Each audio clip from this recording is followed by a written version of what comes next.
आज doctors day है और ये मौका है देश के डॉक्टरों को सलाम करने का, जो अपनी जान की परवाह किए बगैर कोरोना संकट के दौरान अपनी ड्यूटी पर लगातार डटे रहे और मानवता की सेवा करते रहे। डॉक्टर्स डे पर आज दिन भर एबीपी न्यूज के मंच पर देश के बड़े डॉक्टर जमा हो रहे हैं। कोरोना की दूसरी लहर अब कमजोर पड़ती नजर आ रही है, लेकिन इसके साथ ही तीसरी लहर की चिंता भी सता रही है। बड़े डॉक्टर कह रहे हैं कि वैक्सीन ही वो हथियार है जिससे हम कोरोना को हरा पाएंगे। देश के वैक्सीनेशन अभियान के सबसे बड़े चेहरों में से एक है वैक्सीनेशन पर नेशनल टेक्निकल एडवाइजरी ग्रुप के प्रमुख डॉक्टर एन.के. अरोरा, जो हमारे साथ आज सुबह जुड़ रहे हैं एबीपी न्यूज़ पर। डॉक्टर अरोरा, बहुत बहुत स्वागत है सर आपका एबीपी न्यूज़ पर।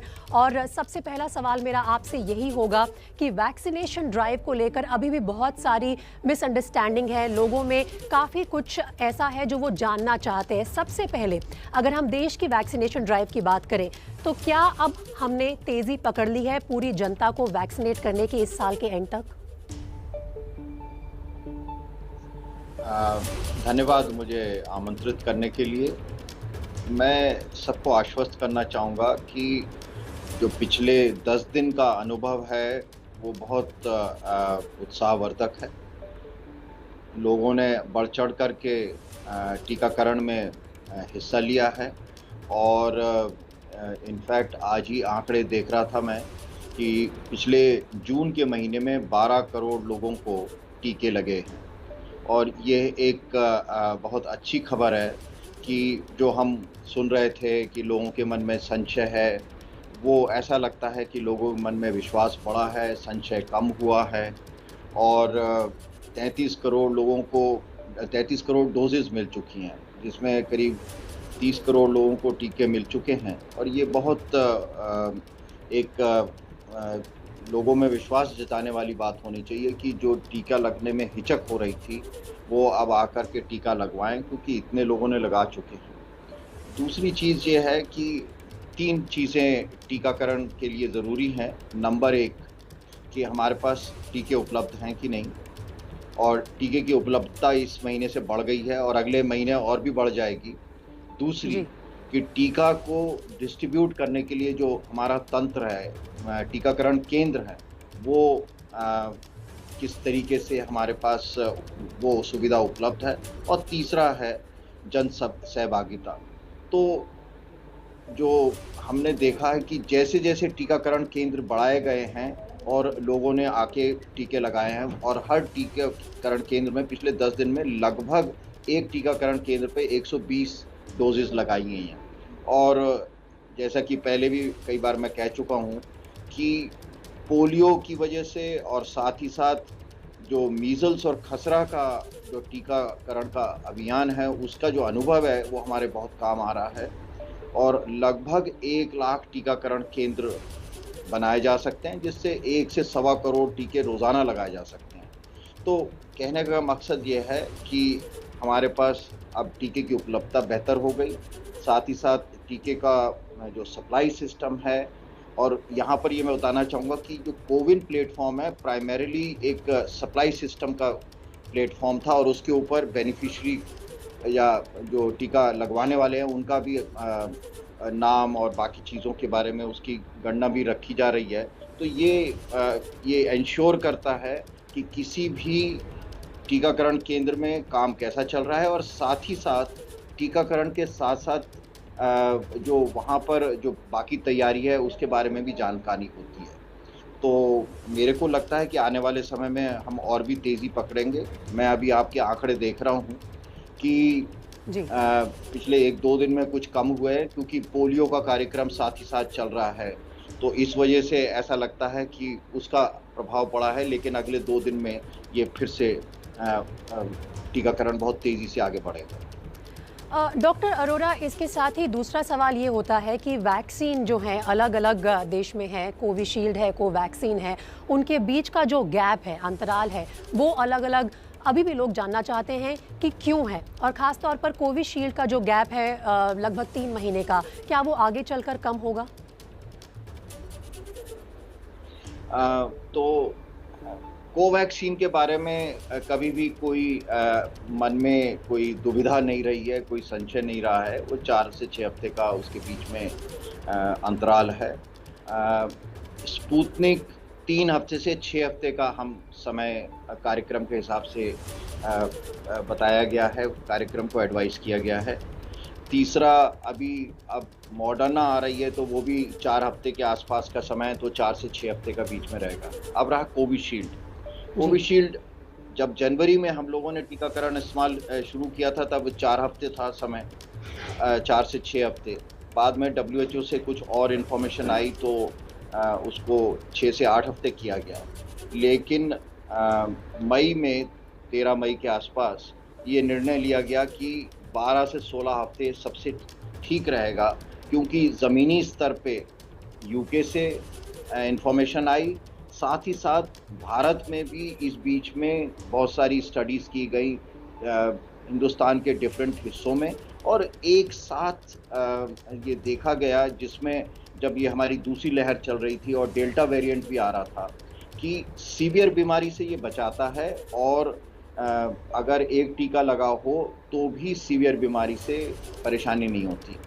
ये कहने के बाद मैं ये कहना चाहूँगा कि ये 12 से 16 का निर्णय जो लिया गया है, उसके बाद यूके से एक और अभी स्टडी आई है, जिसमें अगर पहले और दूसरे टीके में अंतराल लंबा रखा जाए तो एंटीबॉडीज़ ज़्यादा बनती हैं, और ये एक फिर वैज्ञानिक आधार पर जो हमने बनाया है, वो उसको फिर एक तरीके से रिएटरेट करता है, उसको फिर से पक्का करता है।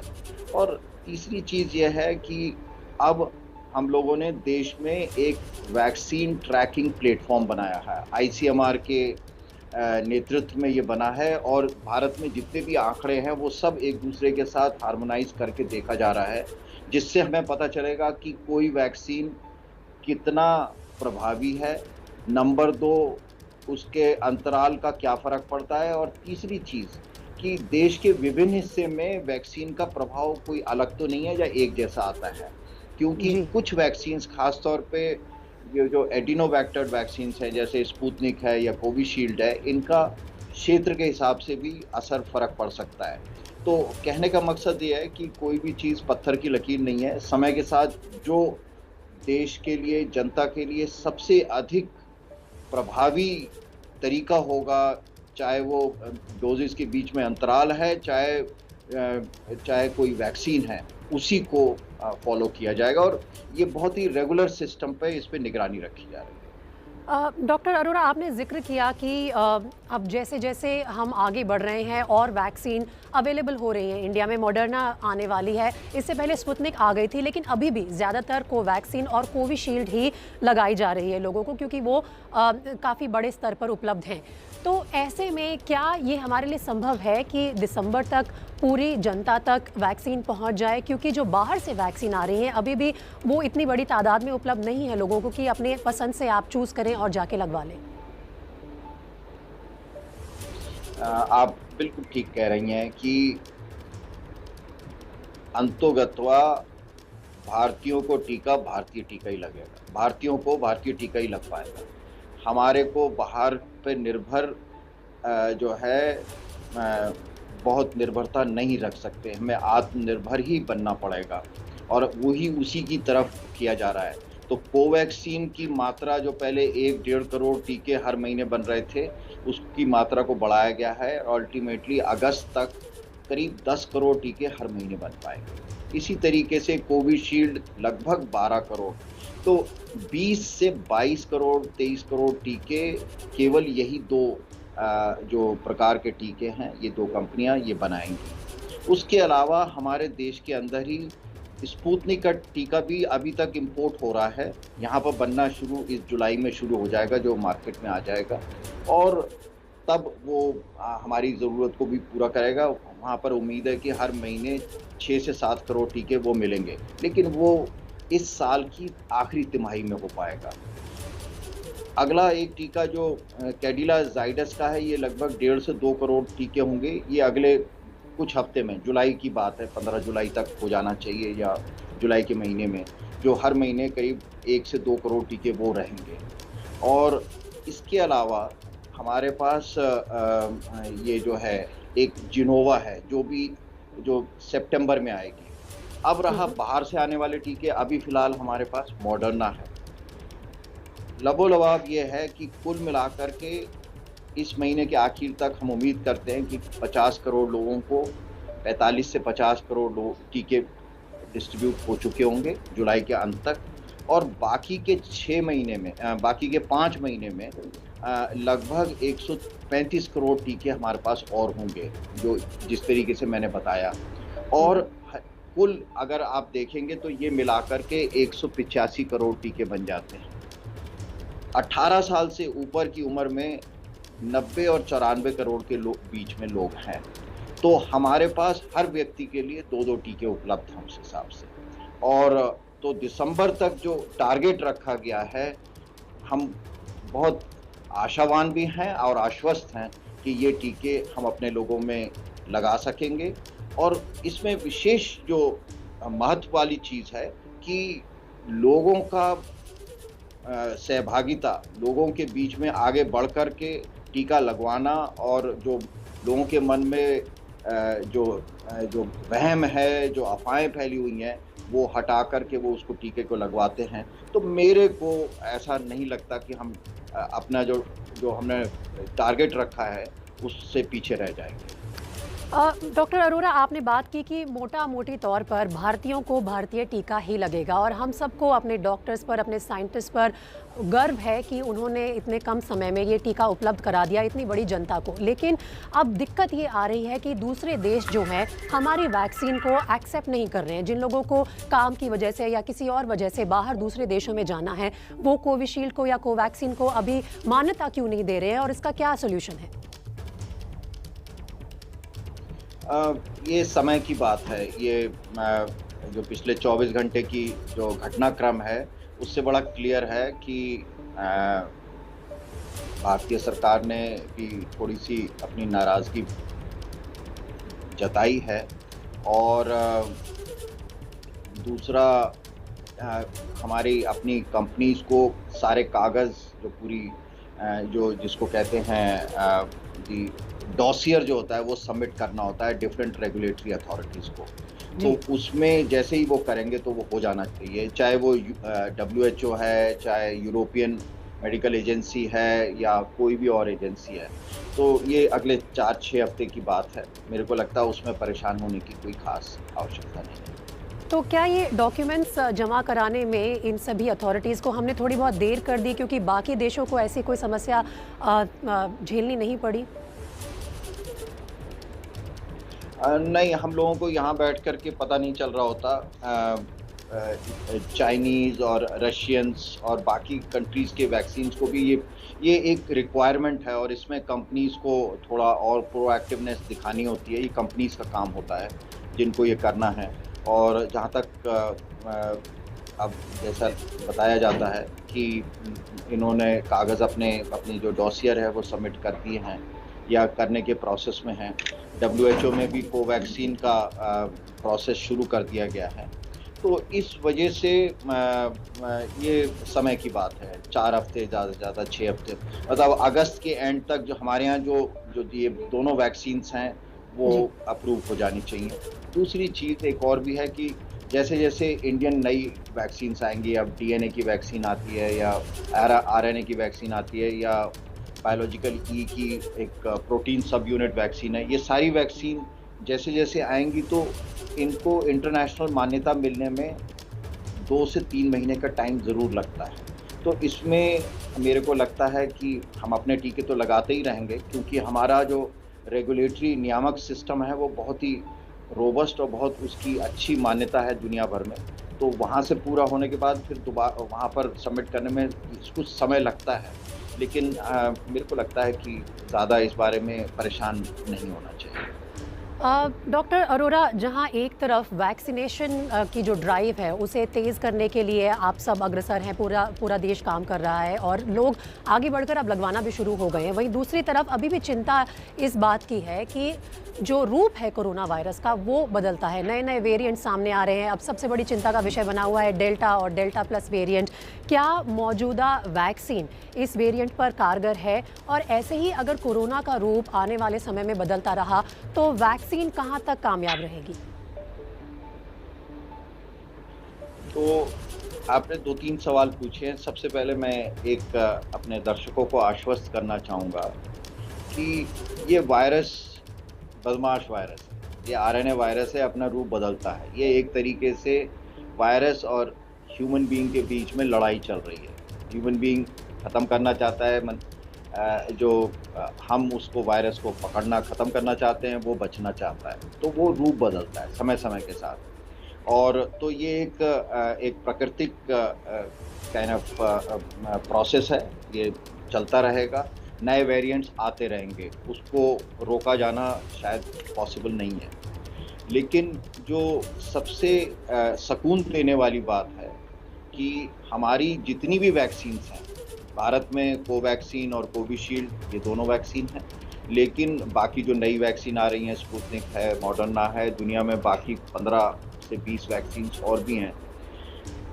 नए वेरिएंट्स के आने से जो संक्रमण का प्रसार है और जो हल्का लक्षण वाला संक्रमण है, माइल्ड डिजीज़, उस पे वैक्सीन की इफेक्टिवनेस पे फ़र्क पड़ता है जैसे नए वेरिएंट्स से म्यूटेंट्स आते हैं। लेकिन जो गंभीर बीमारी है, यानी कि अस्पताल में दाखिल होना है या आईसीयू की ज़रूरत पड़ेगी या ऑक्सीजन की ज़रूरत पड़ेगी या मृत्यु होने की संभावना, इन सब में सारी वैक्सीन्स बहुत प्रभावी है, इफेक्टिव है। इसलिए वैक्सीन, हम वेरिएंट्स के बारे में चिंता है, वो एक साइंटिफिक चिंता भी है, लेकिन आम जनता के लिए जो मुख्य बात है कि वैक्सीन लगवाते रहें। क्योंकि हम क्या चाहते हैं? हम नहीं चाहते कि हम बीमार हों, हमारे परिवार के लोग बीमार होकर के अस्पताल में दाखिल हों, हमारे हेल्थ सिस्टम पे प्रेशर पड़े या हम किसी अपने प्रिय को खोएं। अब रहा वेरिएंट का सवाल कि चाहे वो डेल्टा वेरिएंट है या डेल्टा प्लस वेरिएंट है, इससे पहले अल्फा बीटा गामा थे। तो डेल्टा वेरिएंट इस समय लगभग 80% जितने भी केसेस हो रहे हैं, लगभग 50,000 के आसपास जो केसेस हो रहे हैं हमारे देश में, वो 80% उसमें डेल्टा वेरिएंट है। और हमारी ज़्यादातर जो जनता है भारत में, जो इन्फेक्शन हुआ है पिछले 3 महीने में, जो एक सुनामी आई थी, उसमें डेल्टा वेरिएंट से प्रभावित हुए। और डेल्टा प्लस वाला जो है वो पहली बार अप्रैल में यहाँ पर पहचाना गया था। इससे पहले बाहर भी पहचाना गया, यूएसए में भी है, यूके में भी है। कुल मिलाकर हमारे देश में 50-55 केस के बीच में है। बाहर जो है ये करीब 250 केसेस बाकी दुनिया में है। और इस पे बहुत पैनी नज़र रखी जा रही है, इनको मॉनिटर किया जा रहा है। भारत में एक एडवाइजरी, इसको वेरिएंट ऑफ कंसर्न ऑलरेडी हम लोगों ने उसको डिक्लेयर कर दिया है, लेकिन WHO की तरफ से नहीं है। और क्योंकि हम चाह रहे थे कि ज़मीनी स्तर पे इस पे एक बहुत काम करना चाहिए। सारे स्टेट्स, 11-12 स्टेट्स हैं, उनको बता दिया गया है। हर डिस्ट्रिक्ट में जहाँ-जहाँ केसेस हैं, कॉन्टैक्ट ट्रेसिंग बहुत अच्छी तरीके से की जा रही है। और ये देखा गया है कि ये बहुत तेज़ी से, उतनी तेज़ी से नहीं फैल रहा जितना कि डेल्टा वेरिएंट फैल रहा था। और साथ ही साथ एक चीज़ है, जिन को टीके लगे हैं उनमें अस्पताल में दाखिल होने की या मृत्यु होने नहीं हुई है, ये भी 50 केसेस में।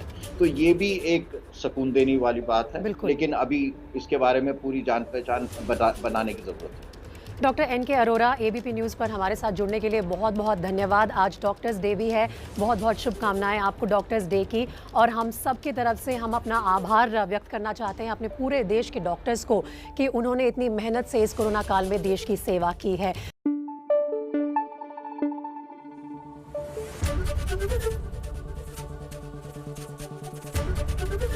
ABP न्यूज़ आपको रखे आगे।